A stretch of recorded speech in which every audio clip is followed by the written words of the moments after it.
Вот так вот выглядит монтаж. Здесь везде вата. Здесь трубка монтажная, в которой ходит непосредственно вот этот шток. И вокруг трубки еще керобланкет. В кирпиче делается выборка и плюс еще две вот такие выборки. Далее в кирпиче делается отверстие. Вот сюда и сюда.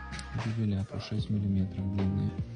Очень важно вот этот винт, этот болт хорошо закручивать, чтобы потом не открутился блинок и блинок не ездил, иначе он может где-то переклинить и просто у вас она не будет открываться. Также на что следует обращать внимание, чтобы задвижка, вот эта рамка именно не была вплотную в дымоходе, то есть чтобы был минимальный люфт, иначе она расширяется и может толкануть кладку.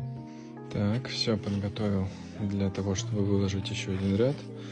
Проармировал этот ряд, проложил